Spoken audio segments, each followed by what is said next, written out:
जिंदगी में उतार चढ़ाव का रहना बहुत ज़रूरी है, क्योंकि ईसीजी में भी सीधी लाइन का मतलब डेथ होता है। ऐसा कहना है एक महान भारतीय उद्योजक, पद्म भूषण पद्म विभूषण श्री रतन टाटा जी का, जिन्होंने अपने देश और देश के लोगों के हित के लिए नीति मूल्यों को जी जान से संभालते हुए टाटा ग्रुप को बड़ा किया। आज की इस वीडियो में हम रतन टाटा के जीवन को करीब से जानने की कोशिश करेंगे। दोस्तों, आगे बढ़ने से पहले अगर आपने हमारे चैनल को सब्सक्राइब नहीं किया है तो बायोग्राफीज और बुक समरीज देखते रहने के लिए चैनल को सब्सक्राइब करके बेल आइकन को प्रेस करना ना भूलें, ताकि आप हमारे आने वाले सभी वीडियोस को देख सको। रतन टाटा का जन्म 28 दिसंबर 1937 में बॉम्बे, जो आज का मुंबई है, उसमें एक पारसी फैमिली में हुआ। उनके पिता का नाम नवल टाटा था और माँ का नाम सोनू टाटा था। रतन टाटा ने अपनी शुरुआती पढ़ाई Cathedral and John Connon School Mumbai और बिशप कॉटन स्कूल शिमला से की। 1948 में जब रतन टाटा 10 साल के थे तब उनके माता पिता का डाइवोर्स हो गया, जिसके कारण रतन टाटा को उनकी ग्रैंडमदर ने संभाला। आर्किटेक्ट होने की मनीषा से वो आगे की पढ़ाई के लिए अमेरिका के कॉर्नेल यूनिवर्सिटी में दाखिल हुए। रतन टाटा शर्मीले किस्म के थे और समाज की झूठी चमक में विश्वास नहीं रखते थे। अपने टाटा नाम को भूलकर खुद के दम पर शिक्षा लेने की जिद से रतन टाटा ने अमेरिका में अपना एजुकेशन खत्म होने तक होटल में बर्तन मांजने से कारकुन तक कई छोटे मोटे काम किए। 1959 में उन्हें बैचलर इन आर्किटेक्ट की डिग्री हासिल हुई। 1961 से उन्होंने अपना करियर टाटा ग्रुप के टाटा स्टील के शॉप फ्लोर पर काम करने से शुरू किया। टाटा के परंपरा के अनुसार 1970 तक वो टाटा ग्रुप की अलग अलग कंपनीज में काम करते रहे। 1970 को उनको मैनेजमेंट में प्रमोट किया गया। 1971 में रतन टाटा को टाटा ग्रुप की टीवी और रेडियो बनाने वाली और घाटे में चलने वाली नेल्को कंपनी की जिम्मेदारी दे दी गई। अगले 3 सालों में रतन टाटा ने इस कंपनी को खड़ा किया और नेल्को के मार्केट शेयर को 2% से 20% तक बढ़ाया। लेकिन देश में लागू हुई इमरजेंसी और उसके बाद आई आर्थिक मंदी के कारण नेल्को कंपनी को बंद करना पड़ा। रतन टाटा के जीवन में आया पहला सबसे बड़ा फेलियर था। 1975 में रतन टाटा ने हार्वर्ड यूनिवर्सिटी से मैनेजमेंट की डिग्री हासिल की। 1977 में रतन टाटा को टाटा ग्रुप के एक्सप्रेस मिल इस कंपनी की बागडोर सौंपी गई, जो कि बंद होने के कगार पर थी। रतन टाटा ने इस कंपनी को फिर से खड़ी करने के लिए मैनेजमेंट से कंपनी में 50 लाख रुपयों की इन्वेस्टमेंट करने का प्रस्ताव रखा, लेकिन मैनेजमेंट ने इस प्रस्ताव को ठुकरा दिया। जल्द ही ये कंपनी भी बंद हो गई। रतन टाटा के जीवन में एक दूसरा बड़ा फेलियर था, लेकिन इससे रतन टाटा ने बहुत कुछ सीखा। 1981 में रतन टाटा को टाटा इंडस्ट्रीज का अध्यक्ष बनाया गया। 1991 में जे.आर.डी. टाटा के द्वारा रतन टाटा को टाटा ग्रुप का चेयरमैन बनाया गया, जिसके बाद टाटा ग्रुप और तेजी से बढ़ने लगा। टाटा पहले से ही कमर्शियल और पैसेंजर व्हीकल बनाती थी, पर आम इंडियन का कार का सपना पूरा करने के लिए रतन टाटा ने 30 दिसंबर 1998 में पूरी तरह से इंडिया में बनी लग्जरी कार इंडिका लॉन्च की। रतन टाटा का यह ड्रीम प्रोजेक्ट था और इसको पूरा करने के लिए उन्होंने बहुत मेहनत की थी, लेकिन ऑटो एनालिस्ट ने इस कार को बुरी तरह से क्रिटिसाइज किया और जिसका नतीजा टाटा इंडिका की सेल पर हुआ।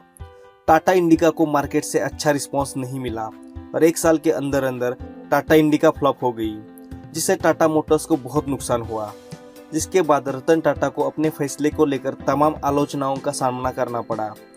तब कुछ करीबी लोगों और इन्वेस्टर्स द्वारा रतन टाटा को इंडिका की वजह से हुए नुकसान की पूर्ति के लिए अपना कार व्यापार किसी और कंपनी को बेचने का सुझाव दिया। चूंकि कार लॉन्च करने की योजना रतन टाटा की स्वयं की थी और उससे नुकसान हुआ था, तो रतन टाटा ने यह सुझाव ठीक समझा। वो साझेदारों के साथ अपनी कार कंपनी बेचने का प्रस्ताव फोर्ड कंपनी के पास लेकर गए। फोर्ड कंपनी के साथ रतन टाटा और उनके साझेदारों की मीटिंग करीब 3 घंटे तक चली। फोर्ड कंपनी के चेयरमैन बिल फोर्ड का रतन टाटा के साथ व्यवहार रूखा था। बातों बातों में बिल फोर्ड ने रतन टाटा से कहा, अगर तुम्हें कार बनानी आती नहीं थी तो तुमने इस बिजनेस में इतने पैसे क्यों डाले? एक कंपनी खरीद कर हम तुम पर बहुत बड़ा एहसान कर रहे हैं। यह बात रतन टाटा को दिल पर लगी। वो रातों रात अपने पार्टनर के साथ डील छोड़कर वापस चले आए। पूरे रास्ते वे मीटिंग में हुई उस बात के बारे में सोचकर अपमानित सा महसूस कर रहे थे। उन्हें अब अपने सक्सेस से बिल फोर्ड को जवाब देना था। वापस जाकर रतन टाटा ने अपना पूरा ध्यान टाटा मोटर्स पर डाल दिया। सालों तक रिसर्च करी और अपनी पूरी जान लगाकर इंडिका का नया वर्जन इंडिका V2 लॉन्च किया। कुछ ही वर्षों में शुरुआती झटके खाने के बाद रतन टाटा का कार बिजनेस एक अच्छी खासी लय में आगे बढ़ने लगा और बेहद मुनाफे का व्यवसाय साबित हुआ। वहीं दूसरी तरफ फोर्ड कंपनी अपने जगुआर और लैंड रोवर की वजह से घाटा झेल रही थी और 2008 के आते आते दिवालिया होने के कगार पर पहुंची। उस समय रतन टाटा ने फोर्ड कंपनी के सामने उनके लग्जरी कार जगुआर और लैंड रोवर के खरीदने का प्रस्ताव रखा, जिसे बिल फोर्ड ने खुशी खुशी स्वीकार किया। बिल फोर्ड बिल्कुल उसी तरह अपने साझेदारों के साथ टाटा समूह के मुख्यालय पर पहुंचे जैसे कभी रतन टाटा बिल फोर्ड से मिलने उनके मुख्यालय गए थे। रतन टाटा ने जगुआर और लैंड रोवर ब्रांड $2.3 बिलियन में फोर्ड कंपनी से खरीदा। इस बार भी बिल फोर्ड ने वही बात दोहराई जो उन्होंने पिछली मीटिंग में रतन टाटा से कही थी, बस इस बार बात थोड़ी पॉजिटिव थी।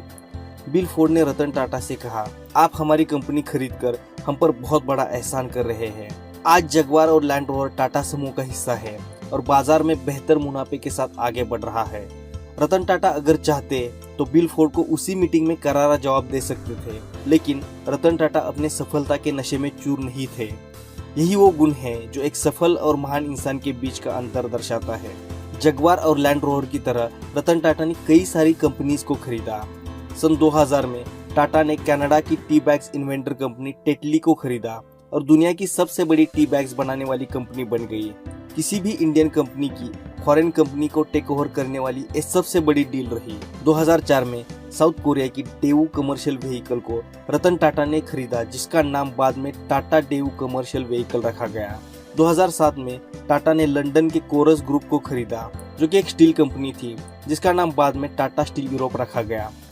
2008 में स्कूटर पे घूमने वाले मिडिल क्लास लोगों का खुद का कार का सपना पूरा करने के लिए रतन टाटा ने 1 लाख रुपए में मिलने वाली टाटा नैनो कार बनाई।